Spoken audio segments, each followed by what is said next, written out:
mean, biggest things, personally being able to come back to Cincinnati, somewhere that gave me an opportunity, with the draft and gave me an opportunity to play in the big leagues. And then just the relationship with Tito, with Nick, with Jeff Groppe, Jeremy Farrell, farm director. I think the list goes on with just the familiarity I have there. And then just super excited about the roster, being across the white lines, watching you guys play, and the few games that we did see each other, it was a really exciting team. So I'm really excited to kind of jump into that and hopefully, start putting some of these pieces together, create some identity for this offense. And, something that I was really, really happy about that I got to do in Cleveland that hopefully get to replicate that with a lot of these guys in Cincinnati. Hey, Chris, how you doing, man? To Yeah. that point, uh, one of the big problems with the lineup that the teams identified, obviously the strikeouts. You had some success with that in Cleveland. You have some thoughts on some of these guys, and maybe in particular Ellie De La Cruz? You know, uh, First pass, haven't got a chance yet. Things have kind of sped up since I finished a couple days ago, till now. You know, contact. I know I've heard that get thrown around over the last couple days. Contact's tough. It's something that is innate to these guys. I think we can definitely put some constraints around things. Make it a priority. But I am really excited about how these guys impact the ball. I think if we can be tactically a little bit cleaner, we can start game planning. We can start focusing. Putting the right pieces together. How the lineup's constructed and create chaos. I know how much we steal bases. I know some of the ballpark factors there. Especially like Ellie, how special he is with everything he does. I don't think I'm going to come in there and try to ask these guys to be contact and shorten up and try to be something that they aren't. But I think we can embrace a lot of the personnel and the profile and support around some of those guys that might swing and miss a little bit more. But if we have the right guys in place that can impact the ball and there's chaos on the bases, that's just going to create more opportunities for us to score runs. Chris, how much did Kind of along those lines, how about the ability for Ellie and Christian Encarnacion Strand and Noel V. Marte and others to make hard contact? How much does that kind of play into your skill set, that not only do they make contact, but they can kind of barrel up the ball a little harder than maybe other hitters can? Yeah, I mean, I think that's we're already ahead of the curve when it comes to that stuff. I think the more you can impact the ball, that's the nature of the game right now. I do think we'll focus around the decision making. I think we'll focus around creating a team identity. Hitting with runners in scoring position, finding ways to establish more of a two strike approach. I'm not really too concerned about the actual strike three. For me, where I'm passionate about is how did we get to strike three, and if that's putting balls in place, putting balls in play, earlier in the count that maybe we've fouled off or we've swung and missed to, eliminating or limiting some of the chase that we would have early in the count. I think those are kind of the steps that I'd like to attack, on this first year. Chris, obviously you've worked with two of the premier hitters in the American League in Stephen Kwan and Jose Ramirez. I'm curious, in working with those two elite level hitters, how do you think that helps you in terms of applying maybe some of that to this lineup? Yeah, both of those guys are special, and they've been special since they've been drafted. Talking about Kwani first, he's always had the contact tool, and that's been something that's carried him through the minor leagues, and it's carried him into his first year in the big leagues. And then our off-season focuses, our focuses going into year two and year three was, looking to take more chances. It was looking to impact the ball. It was, a little bit more count specific that, he has that club in his bag. We just have to access it a little bit more and not just default back to the single or the contact. So it was really making a conscious effort with him in the off-season. We did some bat speed stuff. We worked on some things, just to hold better angles for him to get the ball in the air, because he did have, the exit velocities to carry it. He just wasn't, tapping into that as much as he probably should have. And to see the jump he's made, in year two, and then year three, this last year where he hit, 15 home runs, was a credit to him.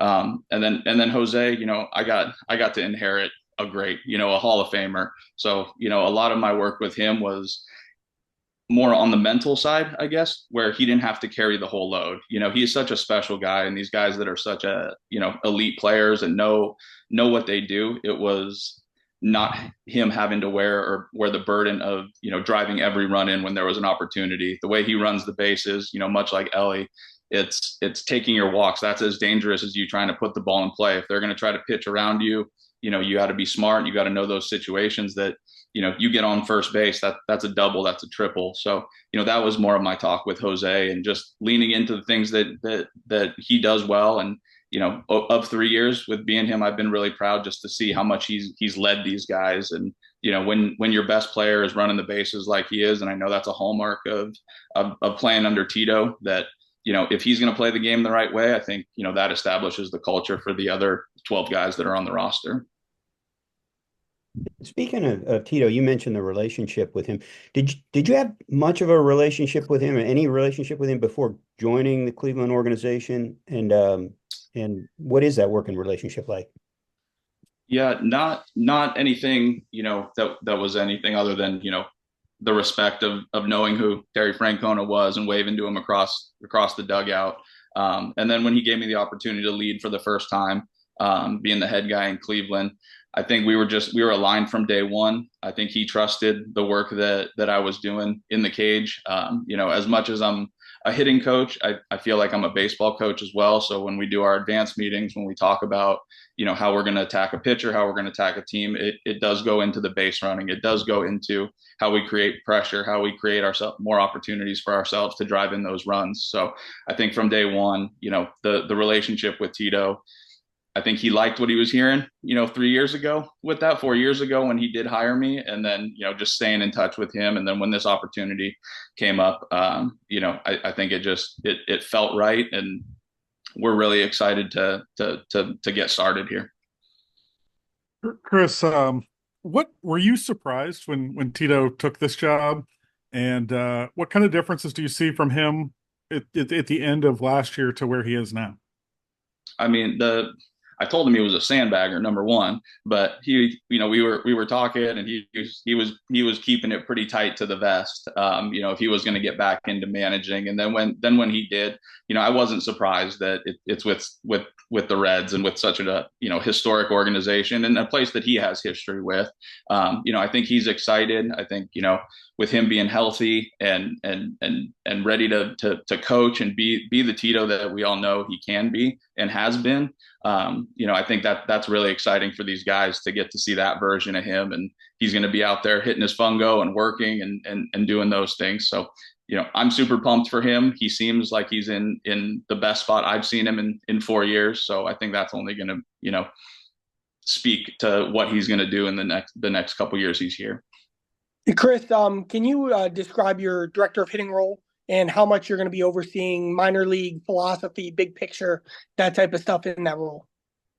Yeah, I will have some responsibility through the minor leagues. I think initially, my job's not to come in guns blazing and try to overhaul anything. I think there's been a great job in the development that the organization has done getting these guys to the big leagues. I think now that things have been announced, it's going to be talking with the coordinators. It's going to be talking with Jeremy. It's going to be in the next couple of days getting on the phone with these guys and just kind of talking through. They're going to be the ones that are going to be leading this charge for me and getting me up to speed. And hopefully, in year one, the biggest thing is going to be creating that identity, creating alignment between the message in the major leagues and the message in the minor leagues, that, we're reading off the same sheet of music here.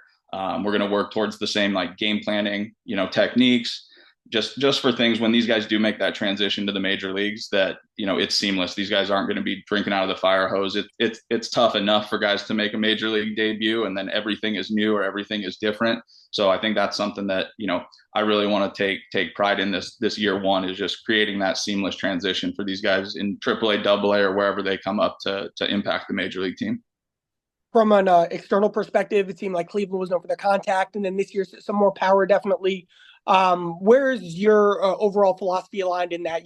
Where do you fit in all that? Maybe even independent of everything that was going on in Cleveland. I mean, my philosophy is to coach the player. I think, I'm not going to come in with some cookie cutter approach and we're going to do things X, Y, and Z. It's going to be embrace the personnel we have. It's going to be put the recipe together with the pieces that we do have, and how are we going to score more runs than the other team tonight. So I guess to answer your question, the player that I was, what I've been passionate about has been creating, more contact oriented players, creating pressure type offense. But the nature of the game, and fortunately I've got to be in the playoffs 2 out of the 3 years in Cleveland, that the deciding factor is normally around the home run. So for us in Cleveland, it was a must to add the power. I think in Cincinnati we already have that club, so if we can find ways to create more contact and find ways to alternately score runs, I think that's going to continue to push the needle forward for us. When do you hope to have your maybe, I don't know how many assistants you're going to have, if it's going to be one more or two more. When do you hope to have all that in place with, working with Nick and Brad and everybody else, and Terry, obviously? I hope in the next couple of days we'll start having those conversations. We'll get our list together, and I'm sure we'll cast a decently sized net. Start putting some pen to paper on guys. Start making some phone calls. Either internally or around the league, and then we'll hit the ground running with that. So I don't have a hard date for you when we'll be finalized with that, but I know in the next week or so we're going to start having those conversations and talking with people. How much will be stressing fundamentals at the plate be part of your message to everyone, regardless of what their skill set is? Yeah, I think that's that's going to be a big thing. I think that's also a hallmark of Tito as well. You see the teams that he's managed, and it's about running the bases the right way. It's playing clean baseball. It's taking care of the baseball. So on the hitting side, I think that's definitely going to be something that we're going to stress. We can't just talk about hitting with runners in scoring position. We're going to have to work on it in spring training. We're going to have to constantly be pushing the message in our daily work, in our BPs during the season.